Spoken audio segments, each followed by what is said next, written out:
Oui, du bateau et du bateau, les voyageurs de la mer, à Rabarbarbachana, leur voyage ils racontèrent. Oui, du bateau et du bateau, les voyageurs de la mer, à Rabarbarbachana, leur voyage ils racontèrent. Cette vague qui a coulé, qui a noyé le navire, sur sa crête a scintillé, on l'a vu, on peut le dire. Comme la flamme d'un feu blanc, le navire a coulé vraiment. Comme la flamme d'un feu blanc, le navire a coulé vraiment.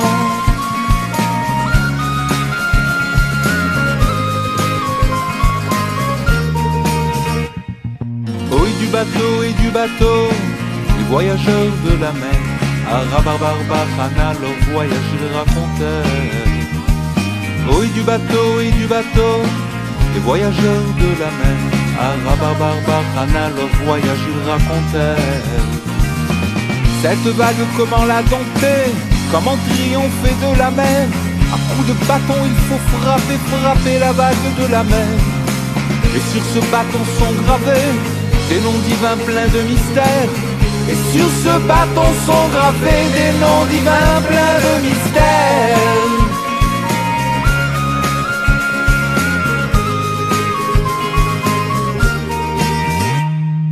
Oui, du bateau et du bateau, les conquérants de la mer, et Rabarbarbachana, dévoilez-nous ce mystère. Oui, du bateau et du bateau, les conquérants de la mer, et Rabarbarbachana, dévoilez-nous ce mystère. Je suis venu dans un rêve au Tzadik Rabbi Nachman, demander qu'il vous révèle dans son Likutei Moharan tous les mystères de la mer, et mes énigmes s'expliquèrent. Tous les mystères de la mer et mes énigmes s'expliquèrent. La vague bien sûr c'est le Satan, et le bateau c'est notre odeur. Le feu blanc c'est un menteur, un ange tricheur et profane. Pour tromper l'homme il se déguise en innocence et en candeur. Il attire l'abuse et le grise et il veut couler son honneur.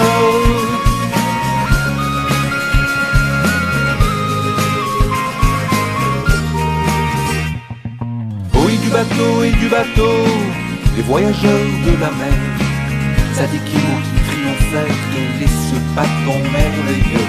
Oui, du bateau et du bateau, les voyageurs de la mer, Tzadikim qui triomphèrent et ce bâton merveilleux.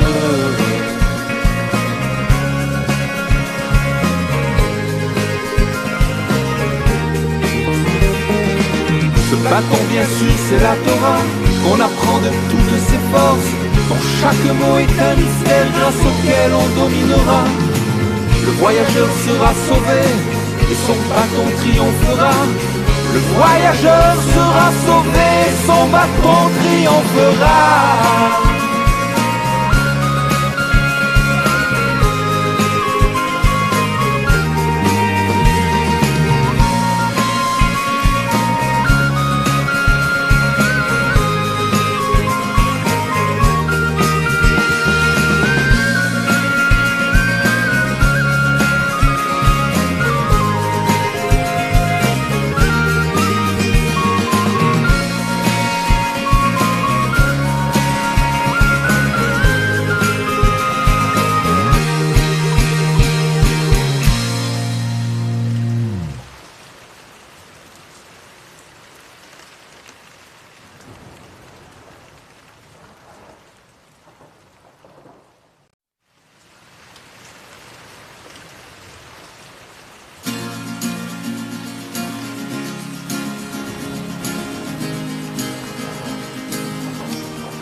Oui, du bateau et du bateau, les voyageurs de la mer, à Rabarbar.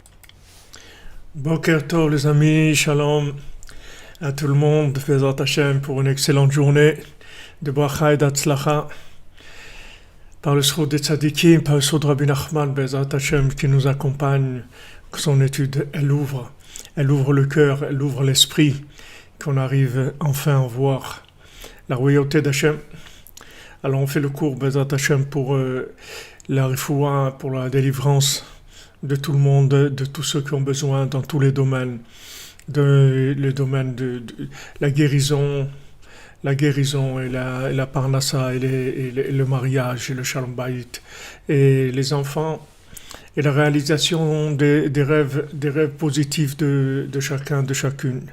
Bezrat Hashem, et aujourd'hui particulièrement pour la refoua de notre ami Nathan Nissim Ben Rachel Uzan, notre ami Nathan Uzan qui passe une opération difficile aujourd'hui, et Bezrat Hashem, et qui retrouve, que tout se passe bien et qu'après nous, Bezrat Hashem. Alors on est dans notre Torah 54 toujours. Donc hier on a vu un point important que Rabbi Nathan nous a dit, c'est quand on est à notre place, alors on peut comprendre les allusions que Hachem nous fait, les appels d'Hachem. Et ces appels d'Hachem, donc c'est la vitalité divine qu'il y a dans chaque chose. Au Prinat Zot, il dit Rabbi Nathan, ce principe-là, au Prinat Itgalut Malchut di Gdusha, c'est la révélation de la royauté de la Gdusha. Quand vous comprenez que maintenant, ce qui se passe dans le monde, c'est la volonté d'Hachem. Quand vous arrivez à expliquer pourquoi telle chose et telle chose, c'est la volonté d'Hachem, alors à ce moment-là, vous allez voir que c'est Hachem qui dirige le monde, en fait. Et que la chose, pourquoi elle n'était pas comprise, parce que la vision, elle était que à l'horizontale, c'est-à-dire qu'il n'y avait pas une connexion avec le vertical, c'est-à-dire on ne connaissait pas la racine des choses, comment ça fonctionnait. C'est ça si vous voulez, c'est ça notre problème. C'est-à-dire que si maintenant, Béhémet, on voyait comment Hachem dirige le monde, c'est-à-dire qu'on voyait comment Hachem, c'est lui qui dirige le monde, c'est Hachem qui fait chaque chose, mais qu'on le voyait de façon vivante, c'est-à-dire qu'on ait la conscience de ça, qu'on le voit de façon vivante. À ce moment-là, on verrait la royauté d'Hachem, c'est-à-dire que c'est Hachem qui a en fait le pouvoir. C'est Hachem qui a le pouvoir. Alors tout est une question de traduction, si vous voulez, de vision des choses. Comme le Zohar dit que nous on connaît une sorte de lumière, mais il y a plusieurs sortes de lumière. Il y a plusieurs sortes de lumière. Il y a par exemple, si vous voulez, nous-mêmes on voit qu'il y a certaines couleurs de lumière qui vont révéler des choses qu'il y a dans l'air, que normalement vous ne les voyez pas, ces choses-là. Mais grâce à cette lumière-là, ça va vous révéler des choses qu'il y a dans l'air. Il y a des lumières spirituelles qui montrent des choses, qui permettent de voir des choses dans le monde qu'on ne peut pas voir avec la lumière générale comme on la voit nous. Il y a d'autres lumières, il y a plusieurs autres lumières qui permettent de voir d'autres choses. Donc si vous voulez, dans la vie de tous les jours, il y a des langages, des interprétations qui permettent d'arriver à comprendre comment en fait tout vient d'Hachem. Comment tout vient d'Hachem. Et si maintenant on arrive à cette compréhension, ce da'at-là, cette conscience-là, même si on n'arrive pas par l'esprit, mais qu'on arrive au moins avec la foi à adhérer complètement à cette chose-là, en sachant que tout vient d'Hachem, à ce moment-là, la vie est complètement différente et il y a du shalom entre les gens, il y a de l'entente, il y a de l'échange, il y a du bonheur, il y a de la joie, parce que on sait que ça vient d'Hachem. C'est Hachem qui a décidé que ça soit comme ça. C'est lui qui veut que c'est sa royauté, c'est lui qui décide, c'est son pouvoir, c'est lui qui décide ces choses-là. On voit quand Hachem il a envoyé dans Moshe Rabbeinu pour parler avec Paro, on voit que Moshe Rabbeinu il avait une difficulté à aller.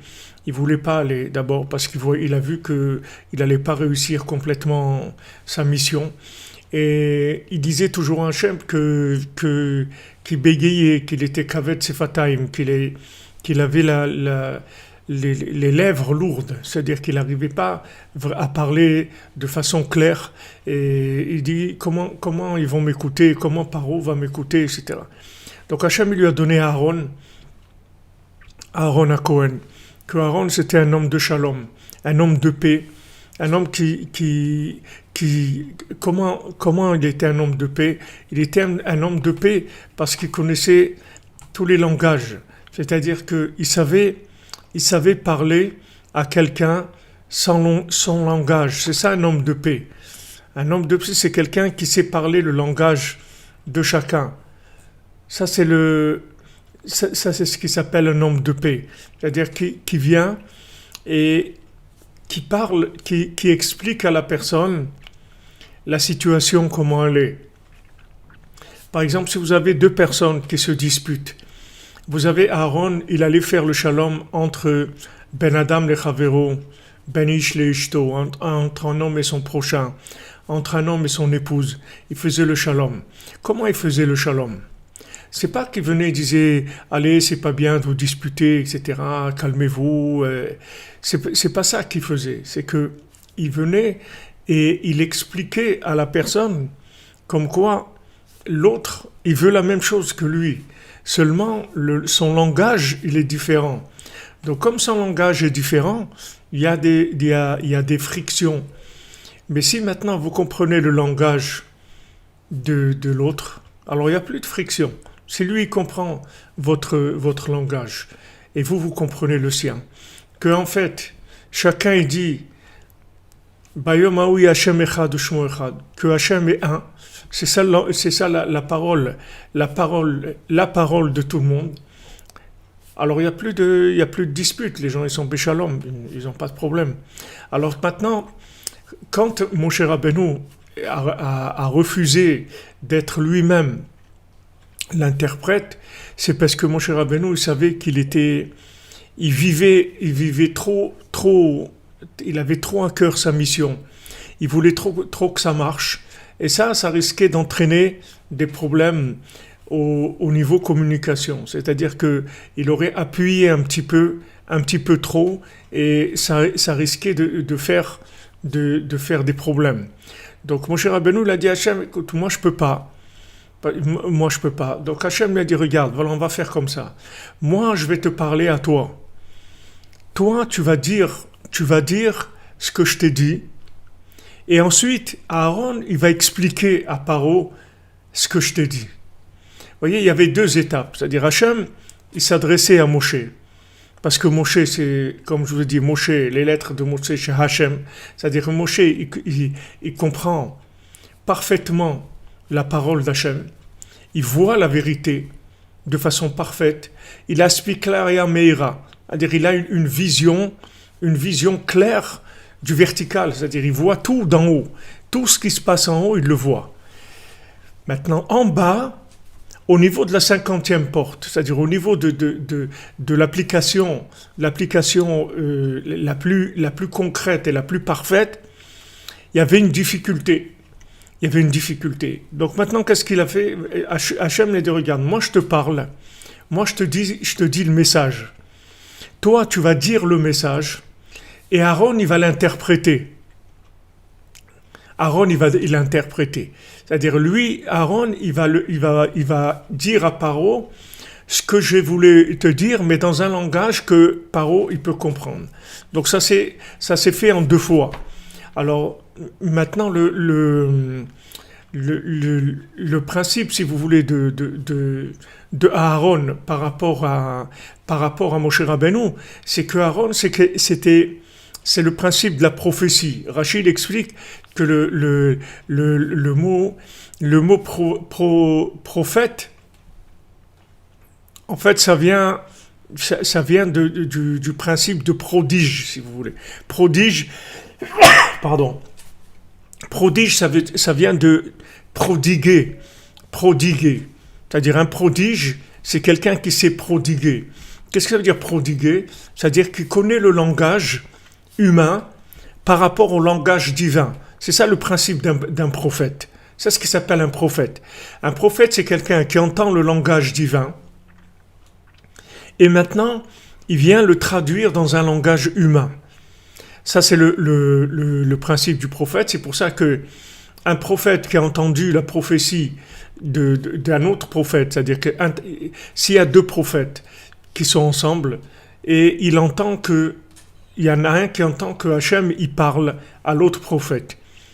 Ce prophète-là qui a entendu, mais ça ne s'adressait pas à lui, il n'a pas le droit d'aller dire « voilà ce qu'Hachem a dit ».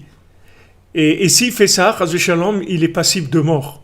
Pourtant, vous allez dire « mais attendez, ils étaient ensemble. Ils étaient ensemble. Donc, il a entendu la même chose que l'autre. Donc maintenant, pourquoi lui, il ne peut pas dire « voilà, j'ai entendu, moi aussi j'ai entendu qu'Hachem il a dit ça ». Il n'a pas le droit. Pourquoi ? Parce que si Hachem ne s'est pas adressé à lui, ça veut dire que lui, il a peut-être la compréhension du langage divin, mais il n'a pas la compréhension du langage humain. Et c'est ça le principal. C'est-à-dire que si maintenant le prophète, il ne sait pas traduire dans le langage de chacun la volonté d'Hachem, alors ça ne va pas marcher. C'est pour ça que Moshe Rabbeinu, il a frappé le rocher, il n'a pas parlé avec le rocher. Hachem lui a dit, tu parleras avec le rocher, il lui a frappé le rocher. Pourquoi ? Parce que Moshe Rabbeinu, il avait un tel amour de la réussite de la mission, d'après la vision qu'il avait d'en haut, il a voulu un peu accélérer les choses. Et quand il a voulu accélérer les choses, en fait, ça a fait reculer les choses. Donc Moshe Rabbeinu, il était conscient de ça, et il a demandé à Hachem, il a dit, moi, je ne vais pas arriver à parler à Paro, je ne vais pas lui parler. Donc Hachem lui a dit, d'accord, moi je te parle à toi, je te dis, et ensuite, ton frère Aaron, lui, il va traduire ce que j'ai dit à Paro dans le langage que Paro comprend. Donc Paro, pendant les 5 premières plaies, il a endurci son cœur, c'est-à-dire il n'a pas voulu écouter. Et après les 5 autres plaies, c'est Hachem lui-même qui lui a bloqué le cœur pour pas qu'il comprenne, parce que Hachem il avait un plan et il voulait qu'il y ait ces 10 plaies d'Égypte qui révèlent la présence divine, la royauté d'Hachem dans le monde, en enlevant toutes les règles logiques, toutes les règles naturelles. Hachem, il a effacé tout ça pendant les 10 plaies pour que tout le monde voit la main d'Hachem, c'est-à-dire tout le monde voit le pouvoir d'Hachem. Donc cette traduction, si vous voulez, du langage, cette interprétation de la vie, elle se fait par le maître qui connaît les deux, c'est-à-dire que la grandeur du maître, c'est qu'en même temps, il connaît le message divin, en même temps, il sait ce qu'Hachem il veut faire du monde, mais en même temps, il connaît les capacités humaines. Donc, en même temps, il va traduire la parole divine, mais en même temps, il va pas du tout aller au-delà de ce que les humains peuvent supporter. C'est-à-dire qu'il va traduire complètement le message sans le trahir, traduire le message de façon claire, de façon qui est accessible à tout le monde. Et quand maintenant il va traduire le message, alors la personne elle va comprendre. Comme je vous ai dit hier, le Tam, notre cordonnier à Kadosh. Notre cordonnier à Kadosh, lui, il a un niveau très très élevé, un niveau de démouna très élevé, un niveau de joie très élevé. Donc lui, quand on vient lui dire, le roi t'appelle, alors il dit à l'envoyé, lis-moi toi la lettre. Parce qu'il savait que cet envoyé-là, c'était un envoyé que lui aussi c'était un homme Tam, un homme simple, le roi il avait choisi, qui connaisse le langage du cordonnier. Il a dit, dis-moi toi, qu'est-ce qu'il dit le roi ? Il dit, voilà, je te dis que le roi, il veut te voir. C'est-à-dire, il lui a pas dit tout ce qu'il y avait écrit dans la lettre. Il lui a dit juste le message principal par rapport à lui, par rapport à ce que lui, il pouvait comprendre. Et là, lui, il a dit, d'accord, c'est extraordinaire, alors je viens, et il s'est engagé. Parce que le chaliar, c'est-à-dire celui qui était l'intermédiaire entre le roi et lui, il lui a parlé son langage à lui. Donc, si vous voulez, le tzaddik, il a le langage universel. C'est-à-dire que Rabbi Nachman, il a le langage universel, c'est-à-dire il sait parler dans un langage qui va concerner chaque personne, qui va parler de façon très personnelle, très intime à chacun, à chacune. Et c'est ça qui va permettre à chacun de comprendre la parole divine. Parce que tant que maintenant, vous aurez affaire à des gens qui racontent des choses, qui vous disent la Torah même, mais que cette Torah, ils vous disent la Torah que eux ils ont compris, la Torah comment eux ils l'ont compris, comment vous voulez que ça fasse avancer les choses? Ça peut pas avancer les choses, puisque maintenant, la Torah, comme eux, ils l'ont compris, ces gens-là, cette Torah-là, nous, on n'arrive pas à la comprendre. Si on arrive à la comprendre, le monde, si maintenant c'était compréhensible par tout le monde, sans avoir besoin de, comme il dit là-bas, Meturgeman, un traducteur. Il dit Beferouch Rashi, que Aaron, c'est un traducteur. C'était un traducteur. C'est-à-dire, il traduisait le message divin qu'Hachem avait dit à Moshe, il est traduisé dans le langage de Paro, de manière à ce que Paro, il puisse pas dire un jour, Moshe, j'ai pas compris de quoi il voulait parler. Non, Paro, il comprenait exactement ce que Aaron voulait lui dire. Donc, il n'y a pas une possibilité de dire, j'ai pas compris. C'était le langage qui était adapté à chacun, à chacune. C'est pour ça que Rabbi Nachman il s'est engagé à amener la Géoula. Il s'est engagé qu'il allait réparer le monde entier, qu'il allait réparer tout ce qu'il y avait sur terre, tous les humains, tous les animaux, tout le végétal, tout le minéral. Parce que Rabbi Nachman il a une maîtrise du langage.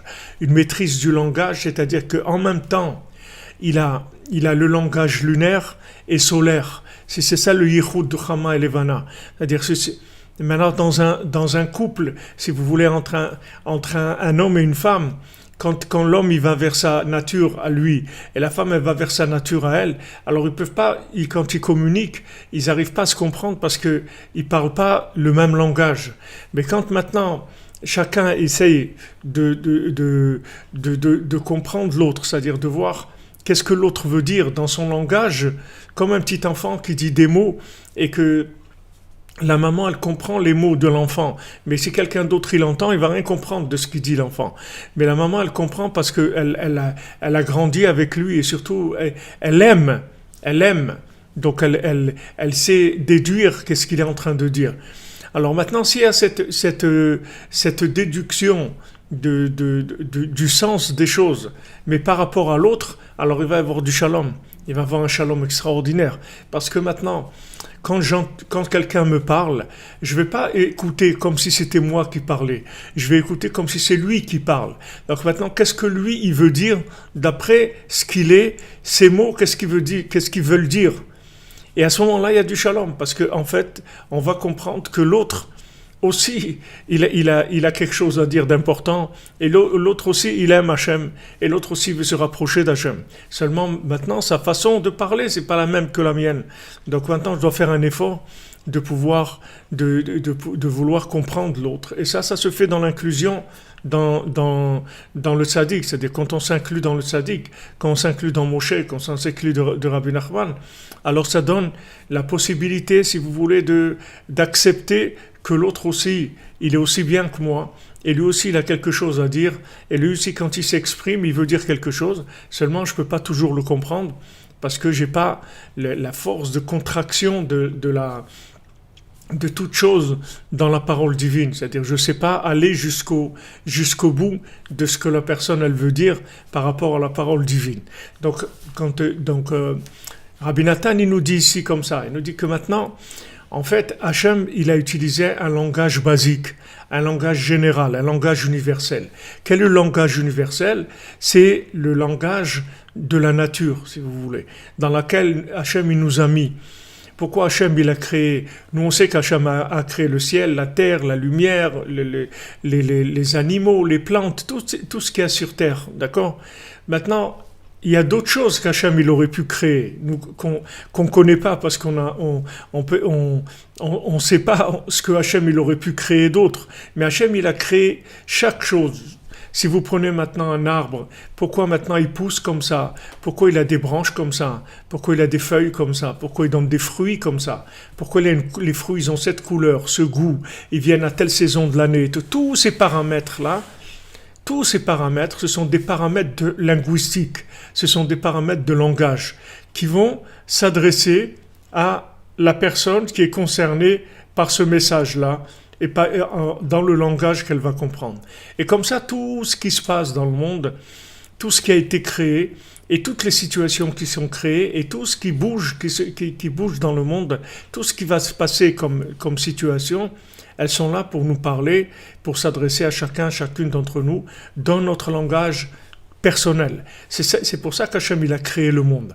Il a créé le monde, en fait, il a créé une pièce de théâtre dans laquelle il va y avoir des expressions qui vont concerner tous les individus, de manière à ce qu'ils puissent être sensibles et au message d'Hachem, à l'appel d'Hachem, et qu'ils puissent s'engager.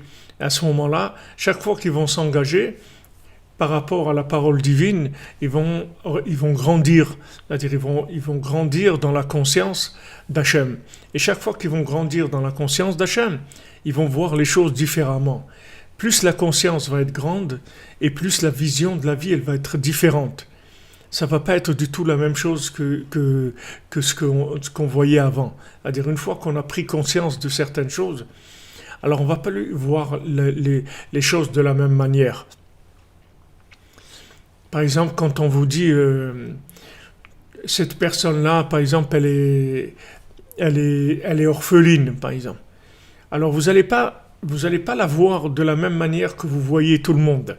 C'est-à-dire que quand la personne va parler ou va faire quelque chose, le fait que maintenant vous êtes conscient que cette personne-là est orpheline, qu'elle n'a pas grandi avec des parents qui lui ont donné de l'amour et de la confiance en elle, etc. Donc elle a une autre façon de s'exprimer. Il lui manque un élément qui est très important. Et le fait qu'elle n'a pas cet élément, quand elle voit les choses et quand elle les exprime, elle ne parle pas comme tout le monde. Elle n'a pas la même sensibilité. Elle a une autre sensibilité qui peut être beaucoup plus grande parce qu'elle peut avoir, comme on dit, les nerfs à vif, parce qu'il lui manque quelque chose qui lui a fait développer de l'extrémisme dans autre chose. Parce qu'il y a un manque au départ. Et la personne, elle s'est habituée à vivre avec ce manque et donc à interpréter la vie avec ce manque. Donc son langage, c'est pas le langage de tout le monde, c'est pas un langage standard, c'est un autre langage. Donc si vous êtes conscient de ce que la personne a vécu, quand elle va parler, vous n'allez pas écouter les mots comme si vous écoutiez les mots de quelqu'un d'autre. Qui a eu, Baruch Hashem, ses parents, avec toute l'affection dont il a eu besoin, etc. Donc ça, je vous donne un exemple que tout le monde connaît, c'est-à-dire tout le monde vit des choses comme ça. Quand il sait que telle personne, elle a passé telle épreuve, ou telle personne, elle vient de sortir d'une cure de désintoxication, elle essaye de reprendre, de se réintégrer dans le monde du travail, dans le monde familial, etc. C'est pas la même approche, c'est-à-dire c'est pas le même langage. Quand la personne parle, vous allez avoir une écoute différente. Donc maintenant, ça, c'est valable pour tout le monde et pour toutes les créatures et toute la création. C'est-à-dire que maintenant, chacun, il a son langage. Chacun, il a son langage par rapport à ses vies antérieures aussi. Combien de vies antérieures chacune a passé? Combien de vies antérieures? Et ces vies antérieures, elles ont donné si vous voulez, une prédestinée à l'intérieur, c'est-à-dire quelque chose déjà de préenregistré, qui donne une façon de voir la vie qui est différente. Donc maintenant, il faut un langage différent. Donc le tzaddik, il maîtrise ce langage. La grandeur du tzaddik, si vous voulez, c'est qu'il est capable de voir en haut, de façon claire, la vision divine. Et en même temps, il a une miséricorde totale par rapport aux individus, parce qu'il sait exactement chaque individu là où il se trouve. C'est bien de connaître la vérité, mais il faut connaître l'endroit de l'individu si vous voulez que cette vérité elle puisse être transmissible, elle puisse être vécue. Si maintenant vous connaissez pas l'endroit où la personne se trouve, vous ne pouvez pas lui parler, parce qu'il ne va pas comprendre de quoi vous parlez. Il ne sait pas de quoi vous parlez. Puisque maintenant, ce que vous êtes en train de lui dire, il ne peut pas comprendre de quoi vous parlez. Puisqu'il vit dans une autre sensibilité, il a un autre langage, pas un autre langage. Donc c'est pour ça que la Torah, le Mishnah nous dit dans le Pirkei Avot, elle dit ne juge pas quelqu'un tant que tu n'es pas arrivé à sa place. Et comme en fait tu vas jamais arriver à sa place, donc ne juge personne, c'est tout. Ne juge personne. Tu peux pas juger si tu n'as pas le langage de la personne. Impossible. Donc tu dois laisser toujours une marge de crédit pour la personne, en sachant qu'en fait tu peux pas comprendre complètement l'autre, parce que il a vécu des choses qui lui donnent une autre sensibilité, un autre langage. Donc pour connaître ce langage-là, il faut que tous on soit inclus dans un autre niveau. Quand on est inclus dans un autre niveau, alors il y a un langage universel qui vient. Alors ce langage universel, il se diffuse de petit à petit, puisque Rabbi Nachman il diffuse le Tikkun HaKlali, il diffuse l'Aïd Bodedout, il diffuse Ouman, tous ces éléments que Rabbi Nachman il diffuse dans le monde, c'est pour amener les gens à un langage universel. C'est-à-dire que du moment où moi je vais être compris, et moi je vais comprendre, parce que je vois que j'ai été compris, alors moi aussi je vais comprendre les autres, et déjà en moi je peux savoir que je ne les comprends pas. Ça c'est déjà énorme. Quand je sais que je ne comprends pas tout le monde, j'ai déjà fait un pas énorme dans ma vie. Mais quand je commence à regarder l'autre avec mon regard à moi,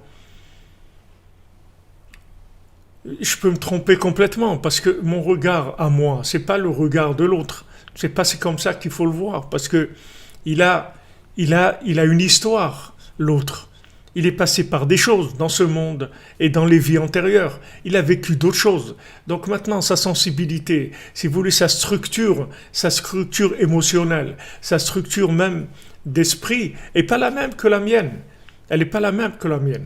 Maintenant, quand je vais parler de choses, il y a des choses standards dont je peux parler, qui sont du DRRS, c'est-à-dire du comportement fonctionnel dans le monde.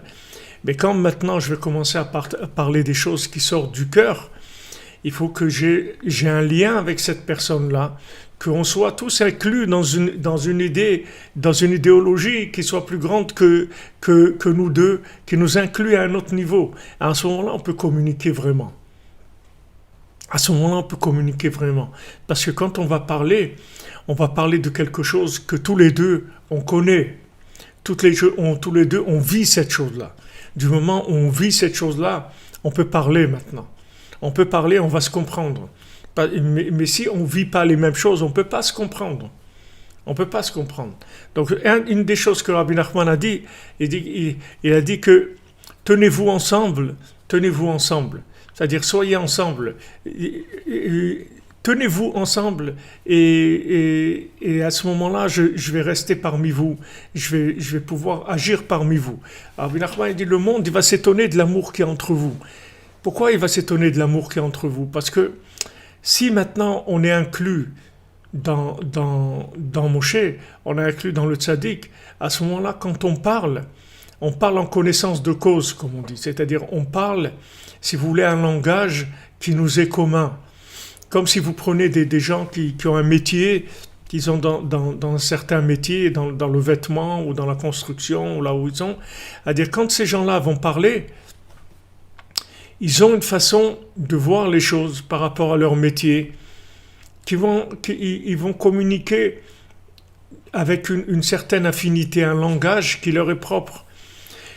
Pour ça qu'à Ouman, à Rosh Hashanah, à l'époque de Rabbi Nathan, et même après, à l'époque de Rav Nachman, de Rav Nachman Tutchiner, même après, les gens qui venaient à Ouman, quand ils prenaient le repas de Rosh Hashanah, ils se réunissaient en tant que gens qui ont le même, qui avaient des gens de corps de métier, vous voyez. Il y avait la table des cordonniers, la table des médecins, ou la table ils se mettaient ensemble, les gens qui avaient le même corps de métier, parce que ils avaient un langage commun, c'est-à-dire ils étaient tous inclus dans le tzaddik, puisqu'ils venaient à Rosh Hashanah pour le tzaddik, comme Rabbeinu dit, celui qui m'écoute, alors qu'il vient chez moi à Rosh Hashanah, il s'est inclus dans le tzaddik. Mais c'est de s'inclure dans le tzaddik, au Hachem, c'est extraordinaire. Mais maintenant, il faut s'inclure avec les gens en bas aussi. Parce que si on ne s'inclut pas avec les gens en bas, ce qu'on ressent le rapprochement du tzaddik, dans la proximité du tzaddik, il faut la traduire dans un langage qui puisse être compréhensible par l'autre. C'est-à-dire qu'on puisse communiquer. Quand on parle, il faut qu'on parle de la même chose. Même si maintenant on ressent la même chose, mais quand ça descend, si vous voulez, dans notre langage, dans notre structure, il faut que cette chose-là, on puisse communiquer. C'est pour ça, c'est important en Rosh Hashanah. Voyons, on est réunis, les francophones, bon, il y a des milliers de francophones qui sont là à Rosh Hashanah. Et quand on est ensemble, c'est important parce que on voit dans les repas de Rosh Hashanah tout qu'on est ensemble. Alors on peut parler, on se comprend parce que on a une façon, si vous voulez, de ressentir les paroles du tzaddik, le flux du tzaddik qui est spécial à ce qu'on est, par rapport à ce qu'on est. Et chacun est comme ça. C'est-à-dire que des fois, vous allez voir des gens, vous allez vous demander qu'est-ce qu'ils voient ces gens-là chez Rabbi Nachman, quand vous les voyez. Parce qu'ils ont une façon tellement différente de vous, de vivre les choses, que vous ne comprenez pas qu'est-ce qu'eux ils voient chez Rabbi Nachman. Mais en fait, chacun il voit ce qu'il doit voir par rapport à son langage, puisque Rabbi Nachman il parle un langage universel. Et ça, vous pouvez le voir à Rosh Hashanah, puisqu'à Rosh Hashanah, il y a toutes sortes de gens qui se trouvent ici. Vous avez des gens absolument de toutes les confessions, d'abord, toutes sortes de religions. Vous avez ici des catholiques, des musulmans, vous avez toutes sortes de gens de toutes les religions. Et vous avez même dans les courants de judaïsme, vous avez tout. Vous avez le minyan Chabad, vous avez le minyan Satmar, vous avez le minyan des Karlibach, le minyan des toutes sortes de gens, tout. Maintenant, quand vous voyez tous ces gens-là, si maintenant tous ces gens-là, ils sont arrivés à un endroit, pour Rosh Hashanah, ils sont arrivés là. Donc, ça veut dire que tous ces gens-là, en fait, ils ont compris la même chose, mais dans une langue différente, c'est tout. Mais le message, c'est le même, puisqu'ils sont retrouvés à la même adresse.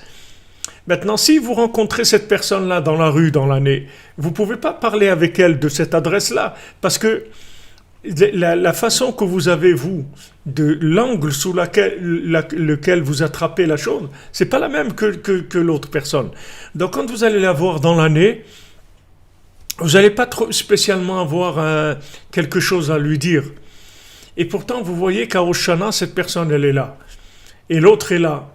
Et celui-là, il est là. Et celui-là, tu vous dis, mais ça veut dire qu'en fait, le tzaddik, il parle le langage de tous ces gens-là. Donc, il est arrivé à les amener ici. À Rosh Hashanah.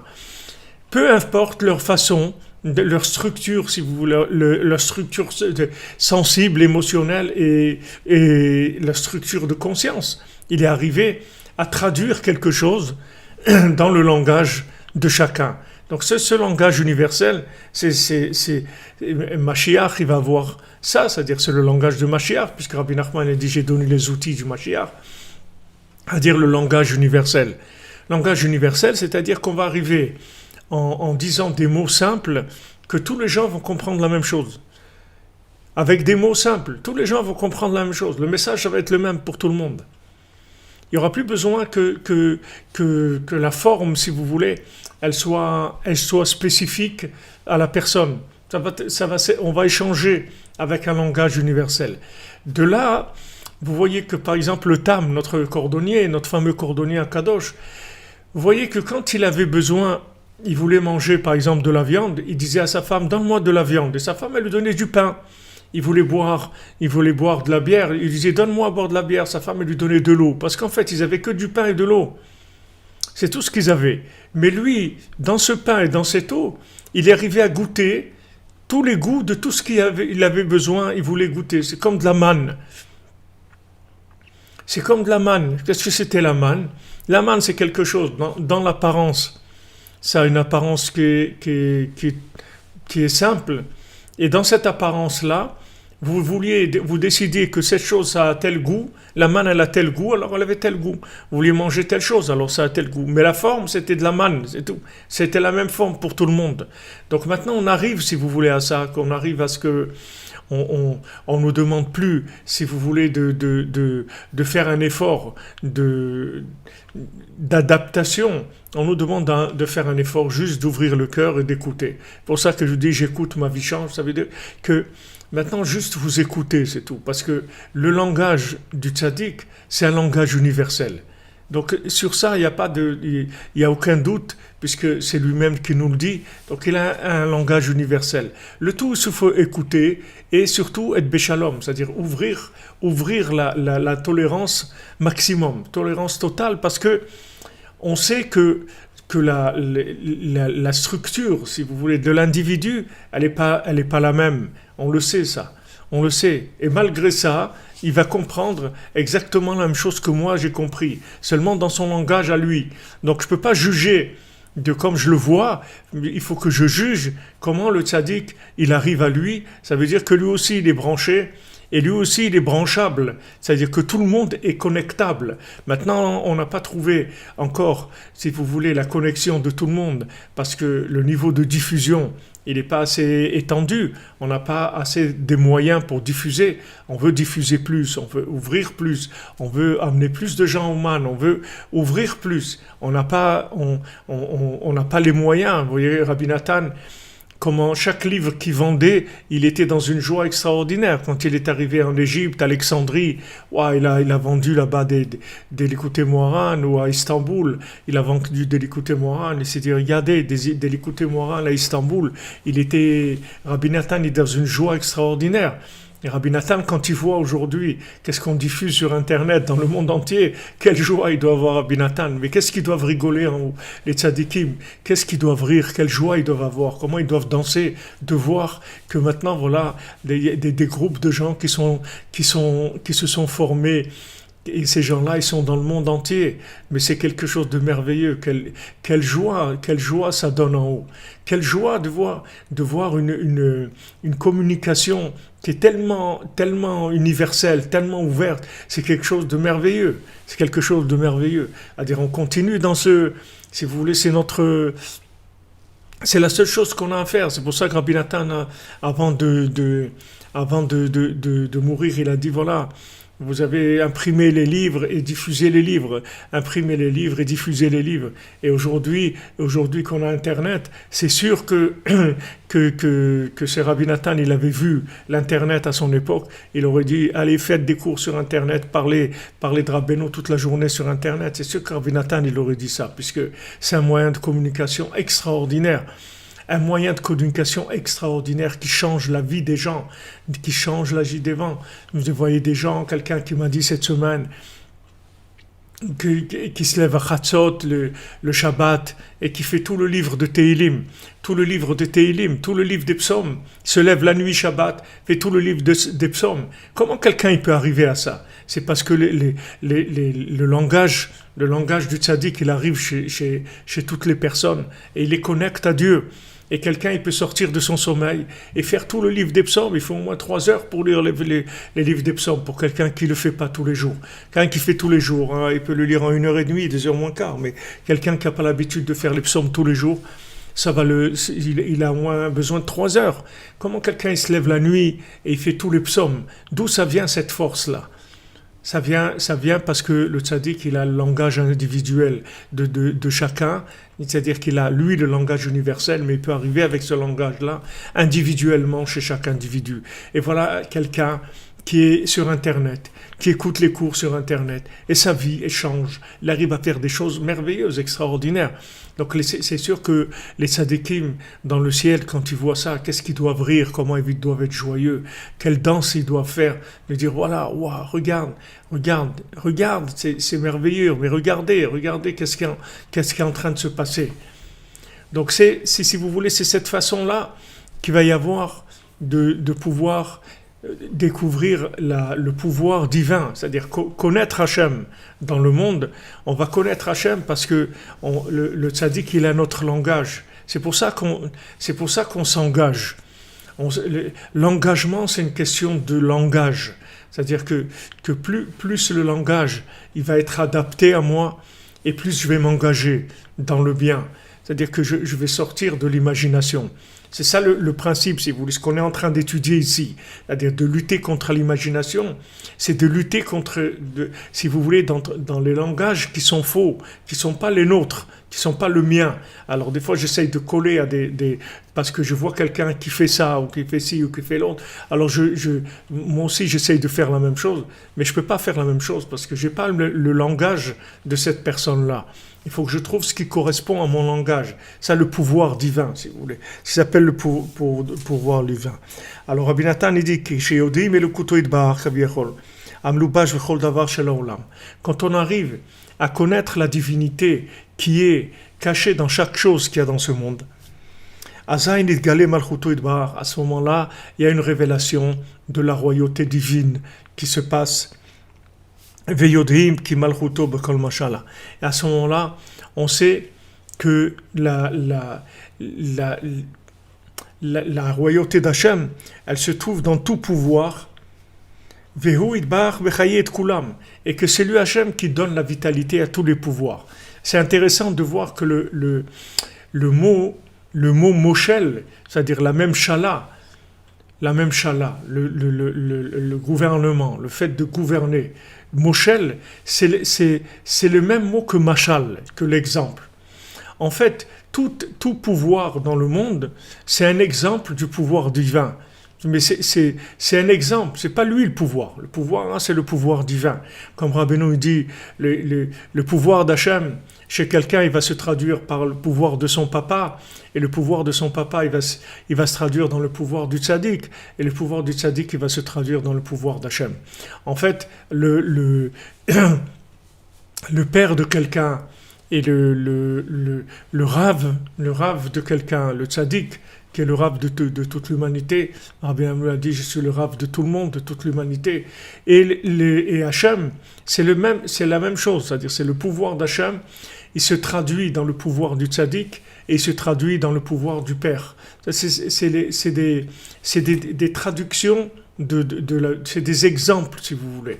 C'est des exemples, c'est-à-dire que le père, il représente un exemple d'Hachem pour un enfant. Un enfant, l'exemple d'Hachem qu'il a, c'est son père. Et le père, l'exemple d'Hachem qu'il a, c'est le tzaddik.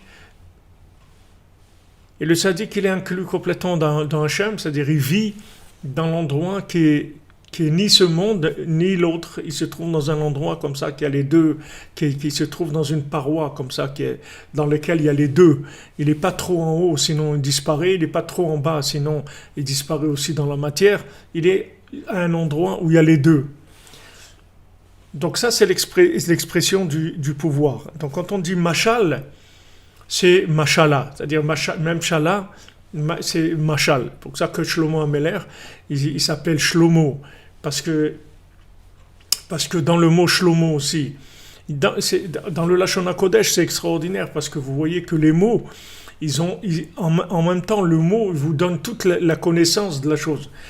Le mot Shlomo, dans le mot Shlomo, il y a le mot Shalom, d'accord? Shalom, c'est le mot Machal aussi. C'est-à-dire, dans le mot Shalom, vous avez le mot Machal. C'est-à-dire, qui est-ce qui sait faire le Shalom? C'est quelqu'un qui est capable de donner des exemples. C'est-à-dire, qu'est-ce que ça veut dire, il est capable de donner un exemple? Pourquoi on donne un exemple? Parce que l'exemple, si vous voulez, c'est la traduction dans le langage universel. C'est-à-dire, de langage de l'individu. Vous lui donnez un exemple. Quelqu'un qui a jamais vu la mer dans sa vie, quand vous allez lui parler, vous ne pouvez pas lui donner un exemple des vagues, par exemple. Il n'a jamais vu ça. Vous allez lui donner un exemple de là où il vit. S'il vit dans la montagne, s'il vit dans la ville, s'il vit dans un gratte-ciel, vous lui donnez un exemple de ce qu'il connaît. Donc vous arrivez à faire descendre l'esprit d'Hachem dans ce que la personne connaît. Donc, si vous voulez, Shlomo, il s'appelait Machal, il s'appelait Shalom, il s'appelle aussi Shalem, parfait, parce que c'est la perfection. Et donc, il est Moshel, donc il dirige, il est roi, et donc il construit le temple. C'est vrai que David, lui, il a fait tout le côté vertical du temple, et même une partie horizontale du temple, mais qui est-ce qu'il a fait à l'horizontale mamash? C'est Shlomo, parce que Shlomo, il avait la capacité de donner des exemples. C'est-à-dire il avait la capacité de traduire les idées par rapport à la compréhension de chacun. Donc Shlomo, il a écrit aussi Michelet, c'est-à-dire voilà les exemples, le livre des exemples, et Shir HaShirim, et tout ce que Shlomo Amelech il a écrit, ce sont des choses qui sont cohérentes, ce sont toutes des images. Ce sont des images. Ces images-là, ce sont des exemples.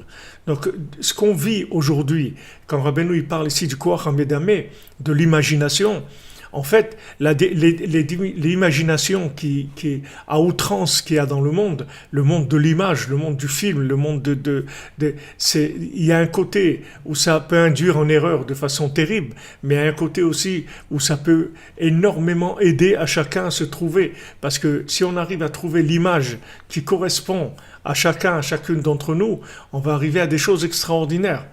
On va arriver à des choses extraordinaires parce que si on arrive à donner... Si on arrive à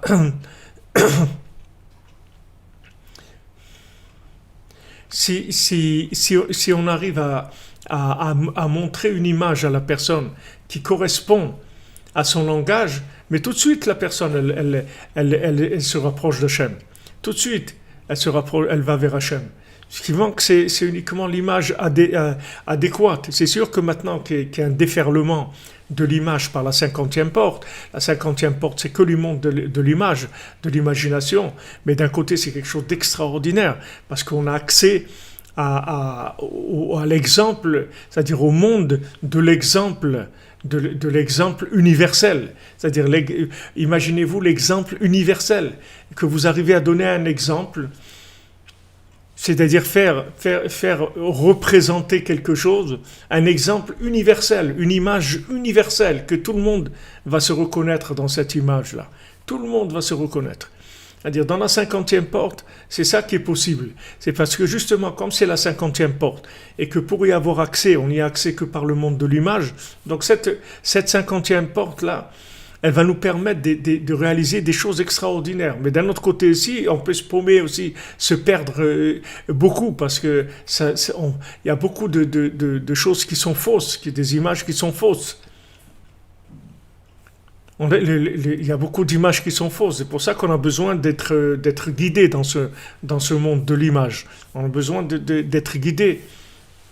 Vraiment d'être guidé. C'est pour ça que Rabbeinu met en garde sur tous les livres de philosophie, etc., comme Rabbeinu l'a parlé, de faire attention et tout. Parce que on peut tomber dans des images qui sont fausses et on peut adhérer à des images qui sont fausses. Dans la 50e porte, c'est l'ouverture totale, c'est-à-dire c'est comme on dit, open space, open market, open space, tout est ouvert. Tout est ouvert, donc on doit faire très attention d'avoir une ligne directive qui nous permette de choisir ce qu'on doit choisir, de laisser ce qu'on doit laisser. Donc on va comprendre qu'en fait Hachem, c'est lui qui donne la vitalité à tous. Quand vous allez voir un pouvoir, que ce soit un pouvoir de gauche, un pouvoir de droite, un pouvoir européen, un pouvoir africain, un pouvoir de là, tous ces pouvoirs-là, c'est qu'un seul pouvoir, c'est le pouvoir d'Hachem.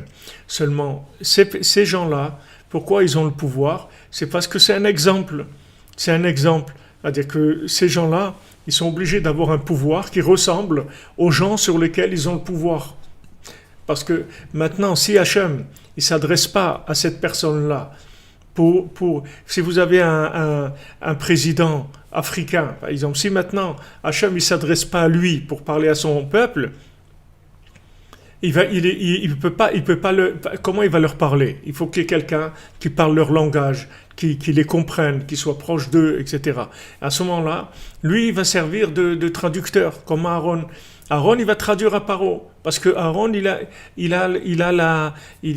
peut donner à Paro un langage imagé, où Paro, il va comprendre de quoi il parle.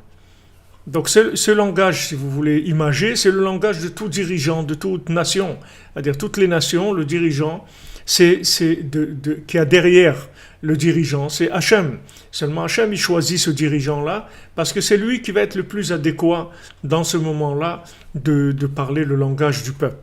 Maintenant, c'est sûr que lui aussi, il a libre arbitre et lui aussi il peut faire des bêtises et lui aussi il peut se détourner et tout. Mais même ça, même quelqu'un qui va se détourner, en fin de compte, il va arriver à Echad parce qu'il n'y a pas où sortir de ce monde-là. Il n'y a pas deux dans ce monde, il n'y a que un. C'est tout. Et même si vous rajoutez 1 plus 1 plus 1 plus 1 plus 1 plus 1, ça sera toujours le résultat, ça sera toujours 1. Il n'y aura jamais 2. C'est-à-dire que même si les gens ils essayent de faire des bêtises et des trucs et tout, de toute façon, ça va revenir à l'état de Echad. Ça va revenir à Echad.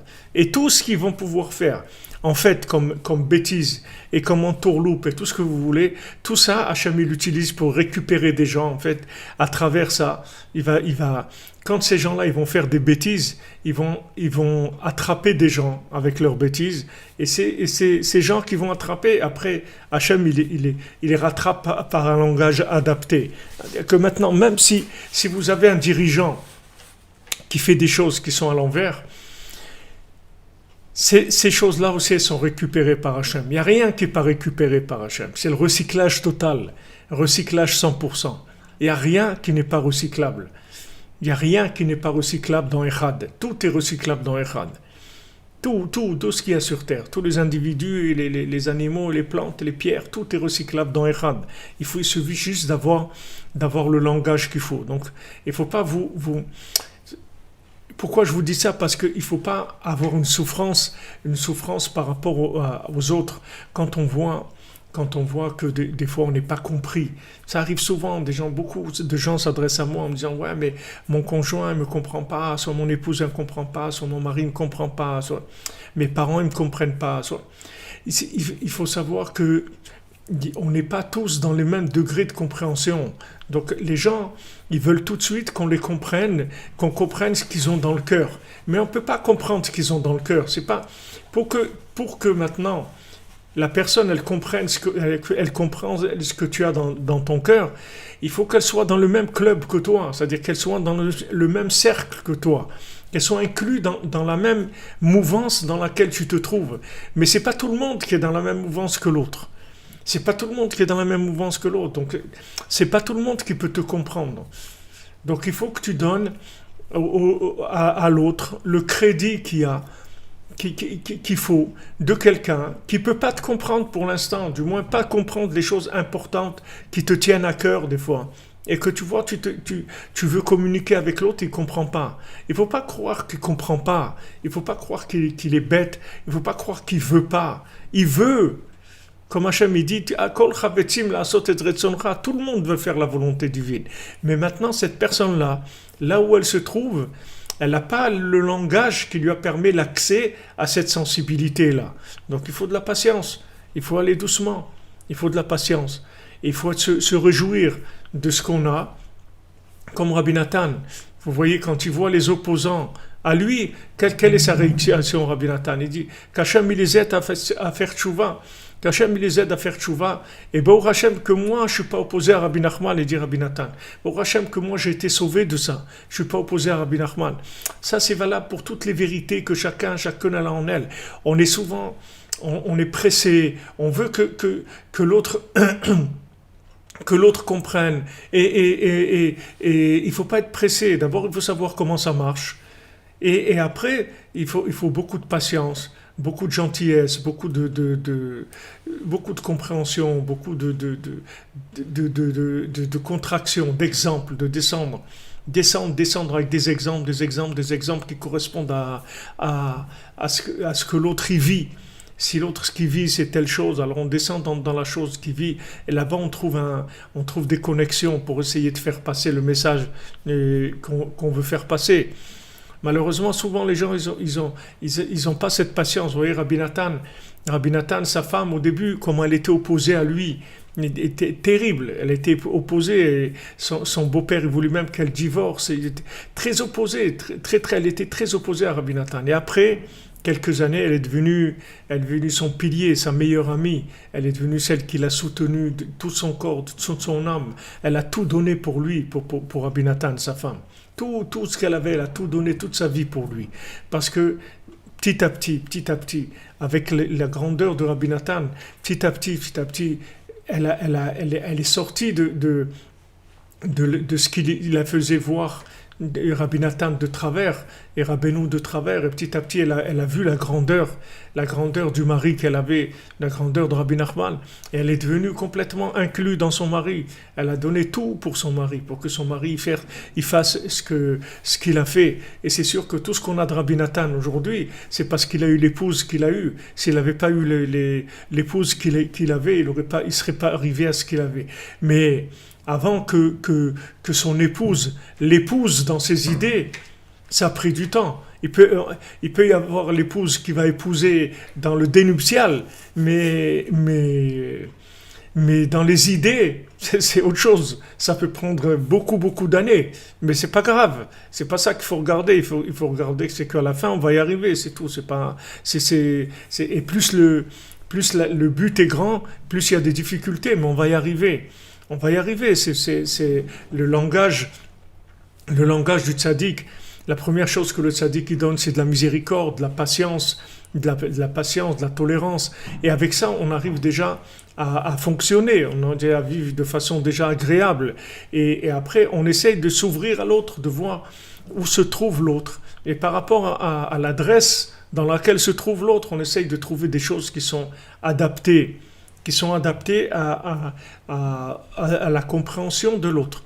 On cherche des exemples, des sipurim maasiot, des exemples qui sont adaptés à la personne. Et à ce moment-là, petit à petit, la personne, elle va s'inclure, elle aussi, dans le tzaddik. C'est ça le but du monde. Donc on développe, si vous voulez, chacune là où elle est. Le fait que maintenant elle connaît Rabbeinu, et ce qu'elle connaît de Rabbeinu, elle peut déjà en faire beaucoup d'exemples et beaucoup de traductions pour tous les gens qui sont autour de chacun et de chacune. Il y a beaucoup à faire, et l'humanité elle est en attente, et toute la souffrance de l'humanité, il faut savoir qu'on a la solution entre nos mains. Toute la souffrance du monde, elle peut s'arrêter. Elle peut s'arrêter. Si maintenant les gens ils connaissent Rabbi Nachman, toute la souffrance du monde elle va s'arrêter. Parce que Rabbi Nachman a dit même la mort elle va disparaître du monde. Si les gens ils connaissent mes enseignements, même la mort va disparaître du monde. Il n'y aura pas besoin de mourir. Et la mort elle va disparaître. Les gens ils s'incluront dans Hachem. Ils ne passeront plus par la mort qui est un besoin de recycler ce qui n'a pas été recyclé du vivant de la personne. Il n'y aura pas besoin de ça. On peut tout recycler. Avec les enseignements du tzaddik, on peut absolument tout recycler. Donc, Bezrat Hashem, qu'on ait le mérite, Bezrat Hashem, de diffuser en nous, de diffuser dans les autres, de chercher chacune à tout son travail personnel, de rapprochement, de chercher plus Hashem à travers les paroles du tzaddik, et ensuite de diffuser ça, de recycler ce qu'elle a compris, de le traduire dans des exemples qui vont servir à tout le monde. Ces exemples, ils vont servir à tous les gens qui sont dans la même connexion d'âme. Dans le groupe d'âme, il y a des familles d'âme. Et de ces familles d'âme, elles attendent, comme des enfants, ils attendent de leurs parents certaines choses. Alors il y a des familles d'âme qui attendent la communication. Et chacun et chacune, il a la capacité de ça. Chacun et chacune. Rabbi Nachman, il a dit, ne soyez pas des arbres secs. Je ne veux pas des arbres secs, je veux des arbres qui font des fruits, qui communiquent, qui vont vers le monde. Regardez les moyens de communication qu'on a aujourd'hui. Ce sont des choses extraordinaires. Quel rêve. C'est sûr, je vous dis que Rabbi Nathan, si à son époque il avait eu Internet, il aurait dit, allez les amis, n'arrêtez pas Internet 24 heures sur 24, parlez de Rabbi Nachman sur Internet, diffusez tout ce que Rabbi Nachman a dit, allez-y, avancez. Bezrat Hashem, alors Bezrat Hashem, on a dit le cours pour la refoua de notre ami Nathan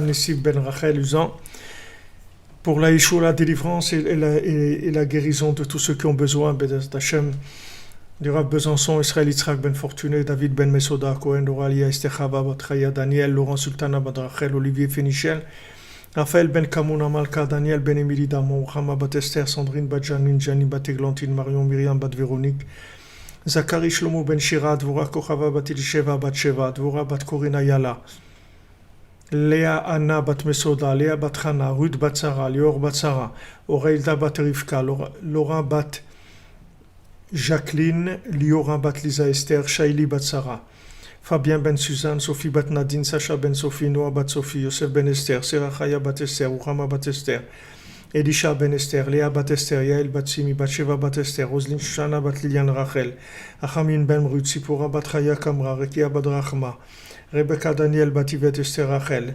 Shirael bat Rachel, Shalom ben Moshe ben Shabbat, Simon Gershon bat Israël, Itamar ben Hélène Dalia, Esther bat Tata Yonatan Yehuda ben Bettina Simcha, Irène bat Rachel, Simcha Janine Juliette bat Jemul Kochava, Aviv ben Tzala, Geoula bat Rachel, Rachel bat Anne-Marie, Yaakov ben Avraham, Shimon ben Brigitte Zohar, Jonathan Yitzhak David ben Marlène Malka, Yosef Yitzhak Nachman ben Emuna, Rachel bat Sarah, Yaakov ben Mikael, Lisa Emuna bat Rina, Aurélie Chava Yed bat Micheline Rachel Rose, Bruno Michael ben Nelly Kamisa, Evelyne Chava bat Denise, Jonathan Shemama, Johan ben Mireille, Ejder bat Fatma, Théo ben Fatma, Eli ben Isa, Angénia Myriam bat Pascal Zora, Alain ben Dora Meyer, Viviane bat Émilie, Myriam bat Marie, Batsheva Chana bat Myriam, Yael Amoyal bat Rachel, Michael ben Yaakov, Rivka bat Zari, David ben Moshe, Arlette bat Émilie Jamila, Yael bat Nicole Kochava, Kiren bat Nicole Kochava, Yael Lisa bat Léa, Patrick Yosef ben Liliane Joaja, Liliane Joaja bat Émilie Esther, Chantal Elisiael bat Liliane Joaja,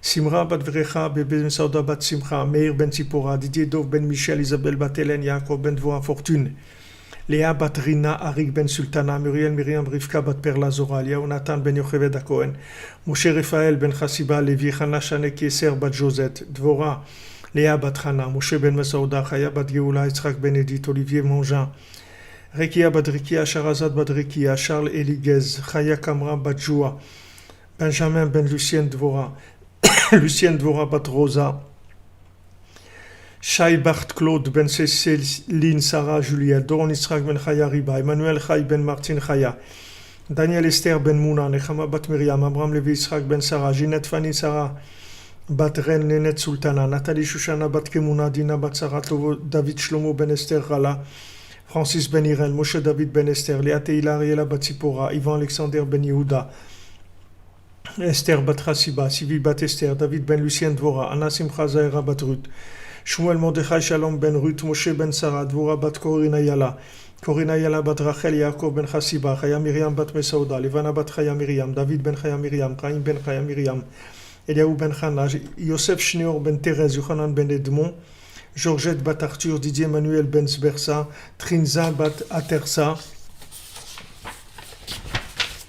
Gisèle bat Malka, Jean Hilaire ben Pauline, Shirley Lévi, Yitzhak ben Esther, Kilav ben Shulamit, Yom Tov ben Léa, Emmanuel ben Simcha, Yoram Massoud ben Marlin, Elianina bat Shulamit, Chaya Catherine bat Esther, Sharon Elimendel ben Perlet Zora, Catherine bat Chava, Achel bat Isa, Don Georges ben Angèle, Yoel ben Marilyn, Elisa bat Betania Colline, Florian ben Laurence, Yael bat Chaya, Shaoul ben Emma, Raquel bat Elisa, Massimo ben Raquel, Claudio ben Pina, Elisa bat Hilda, Sarah Linda bat Sultana, Esther bat Sultana, Chaya Mushka bat Chana, Aviel ben Emma, Chaya bat Myriam, Ivan Alexandre ben Adam, Renaud Moukoko ben Ruth Charlotte, Marie-Dominique bat Jean-Claude, Thomas ben Jean-Claude, Jean-Claude ben Jean, Isaura ben Jean-Yves, Léopold ben Patrick, Jean-Yves ben Jean-Claude, Moshe ben Chana, Kamuna bat Turkia, Didier Somyonga ben Marilise, Laurent Shlomo ben Sultana, Michael ben Yehudit, Yann David ben Suzy, Sandra Mesodi bat Dvora, Michael ben Mesodi, Chaim Eliezer ben Dvora, Ishai Tzion ben Devora, Shmuel ben Mesodi, Dvora bat Mazaltov, Binyamin ben Miriam, Dan Yoram Yechia ben Devora Emmanuel, Raphaël Ravram Chaim ben Sarah, Yael bat Rachel, Yoav Armand, Raphaël ben Yamna, Dan Shalom Prosper ben Yamna, Shirel Alice bat Yamna, Johanna Shoshana bat Kori Derzala, Aaron Yaakov Raji ben Johanna Shoshana, Sarah bat Johanna Shoshana, Elior Moshe ben Johanna Shoshana, Mikael Nathan ben Sylvie Mecha, Liora Raphaël bat Elisheva, Shaine Myriam bat Elisheva, Olivier Yosef ben Sylvie Mecha, Perle bat Antoine, Bénédicte Charles Kofi Black ben Martmut Coco, Nissim Cohen, Jonathan ben Marie, Rivka Cohen, Jonathan bat Marie, Rivka bat Léa, Daniel ben Laetitia Mzalag, Georges Rachamim ben Rose, Moshe ben Esther Kunzinger, Sonia bat Habiba, Aaron ben Rivka, Mongia bat Julina, Rachel bat Léa, Myriam Berger, Achaya Batia bat Ishalet, Hélène Pereira da Silva, Bilouda bat Brahim, Binyamin ben Chaya, Michael ben Cécile Saïda, Talia bat Esther, Rachel bat Clara, Moshe ben Fradji, Chava bat Myriam, Shoshana bat Chava, Eli ben Shlomo, David ben Eli, Ariel ben Eli, Alain ben Esther, Jacques ben Esther, Rachel bat Simcha, Binyamin ben Yafa, Nejma bat Esther, Matadi ben Madeleine, Gabriel Yaakov ben Esther Candice, Tania Chaya bat Tila Teila, David Yosef ben Avraham, Rivka bat Rachel, Lini bat Limor, Emma bat Zira, Chaim Saoud ben Karol Yael, Rutiel bat Karol Yael, Charlie Shalom ben Marinette Myriam, Yosef ben Marinette Myriam, Daniel Israël Pinchas ben Karol Yael, Karen Nabet, Devorah Shekroun, Elisheva Timtsit, Ruth bat Chantal Tefacha, Anna Elea bat Chantal Zarachaya, Abigail bat Corinne Sardona, Déborah bat Esther, Déborah bat Kochava, Jennifer de Ré, Véronique Sarachaya bat Rachel, Guy Shalom ben Rachel, Johanna Zissel bat Yehudit, Anne Jacobson. Et pour l'élévation de l'âme Bezat Hashem de Victoria bat Yitzhak, Shalom ben Esther, Joseph Rai ben Avraham, Marcel ben Augusta, Myriam Juliette bat Simcha Félicie, Binyamin Shmuel Sofer, Shimon ben Khalim, Étoile bat Solika, Mazel bat Rachel, Yosef ben Solika, Sheli Rachel bat Lili, Moshe ben Aisha, Rachel bat Dada Bitbol, Shalom ben Masouda, Alfred ben Shalom, Mesaouda bat Nina, Thierry Michael ben Reuven Alevi, Moshe Cohen ben Dona, David André Maman ben Chassiba, Chaim Maman ben Simcha, Chassiba Cohen bat Chana, Esther bat Perla, Sheli Rachel bat Lili, Aurel bat Rachel, Keren Ruth bat Rina, Smadja Marie bat Joseph, Cohen Jonathan Yaakov ben Fortuné, Jean-Marie Esso ben Andal Lové, Yosef Yitzhak ben Kelly Fargomara, Moshe ben Zara, Victor André Echia ben Emma, Rivka bat Sarah, Émilie Jamila bat Fachi, Jonathan Chaim Chamouch ben Gabriel, Myriam bat Rachel Shish, Shlomo ben Saouda, Noah bat Esther Atlan, Shmuel Tibi, Shimon ben Siti, Israël ben Yosef Moshe Avraham, Yachamim ben Frej, Aïcha bat Jemoun, Maurice Bétan ben Shabak Emoun, David ben Yitzhak, Yvette bat Eugénie, Israël Grisolet, Myriam Janine bat Chava, Serar bat Sarah Doré, Pessar ben Herman, Albert Avraham Habib ben Marie Waknin, Francis ben Carmel, Irène bat Rachel, Dviri Yehuda ben Yoav et Rachel Chourak, Muriel Marie Myriam bat Deborah Fortuné, Sylvie Léomiet Machel, Élise Estelle, Myriam Myriel bat Mireille bat Louise Aziza, Jacques Yaakov ben Avraham, Prosper Mosaoud ben Sultana, Jean ben Marcel et Isaac ben Frédérica et Litman Gourfinkel, David ben Shlomo, Moshe ben Esther, Mochiz Ashkenazi, Marcel Roger ben Marie Mathilde, Meir Marvin ben Chamousha Cohen, Angèle bat Louise, Yvette bat Eugénie Lishoa, David Hier, Germaine, Rachel bat Émilie, Chaim ben Yaakov, Tikva bat Sultana, Violette Tamar bat Gracia, Hilda bat Maria, Antonio ben Isabelle, Moshe ben Sarah, David ben Lazer Mandel, Joar Yvette bat Bellara, Joseph Chaim ben Abraham, Yosef Baruch ben Sophia, Arnaud David Shai ben Arzela Louise, Shalom ben Esther, Angèle bat Louise, Olivia bat Corinne Ashkenazi, Johanna Simcha bat Dina, Régine Rachel bat Yaakov Frima, Isha bat Chana, Stanislas Dovinsky, Avram ben Chaneni, Shlomo Baruch Chaim ben Atou Micham bat Joar Yvette, Mireille Myriam bat Ida, Rouven ben Sion, Hervé ben Magdolène, Meir ben Eugénie, Nissim ben Mesaouda, Mohamed Ahmed, Girsch ben Modko, Sipa bat Sarah. Voilà les amis, que des bonnes nouvelles.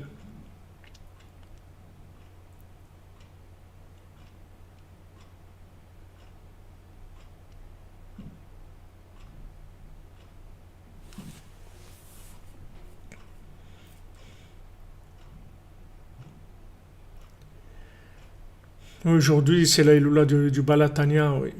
Hashem, surtout Yagan Aleinu. Que des bonnes nouvelles, les amis.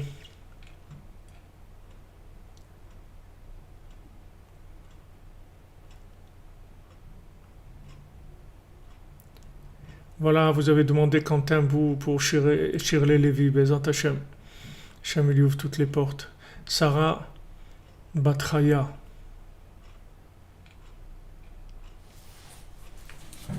Sarah Batraya.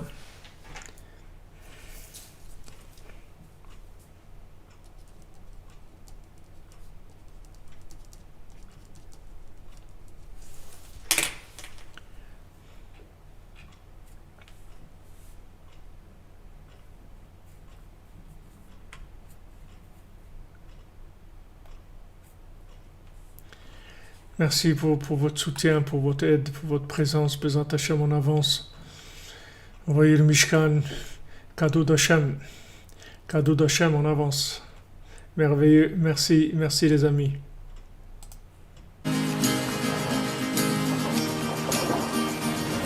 Oui du bateau et du bateau, les voyageurs de la mer, à Rabarbarbarkhana leur voyage ils racontèrent.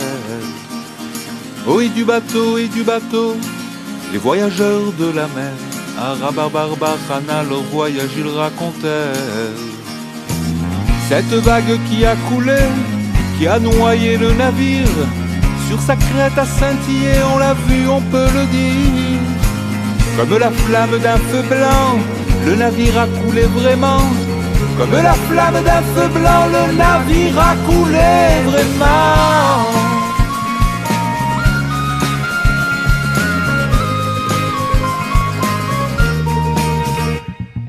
Oui du bateau et du bateau, les voyageurs de la mer, à Rabarbarbarkhana leur voyage ils racontèrent. Oui du bateau et du bateau, les voyageurs de la mer, à Rabarbarbarkhana leur voyage ils racontèrent. Cette vague comment la dompter, comment triompher de la mer. À coups de bâton il faut frapper la vague de la mer.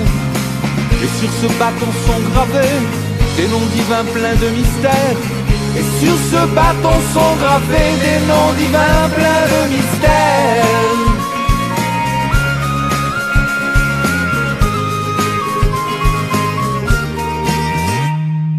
Oui du bateau et du bateau, les conquérants de la mer, et Rabarbarbarkhana dévoilez-nous ce mystère.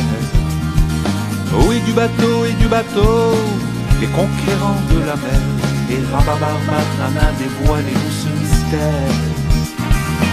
Je suis venu dans un rêve au Tzaddik Rabbi Nachman, demander qu'il vous révèle dans son Likutei Moharan tous les mystères de la mer, et mes énigmes s'expliquèrent.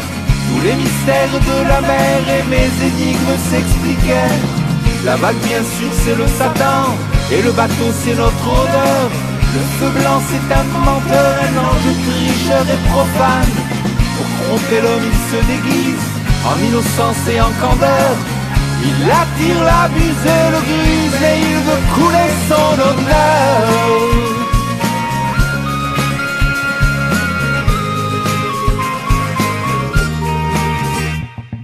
Oui du bateau et du bateau, les voyageurs de la mer, Tzadikim qui triomphèrent et ce bâton merveilleux.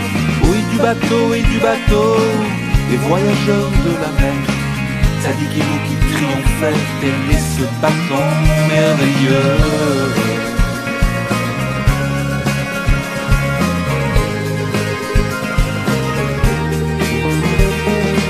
Ce bâton bien sûr c'est la Torah, qu'on apprend de toutes ses forces, dont chaque mot est un mystère grâce auquel on dominera. Le voyageur sera sauvé et son bâton triomphera. Le voyageur sera sauvé et son bâton triomphera.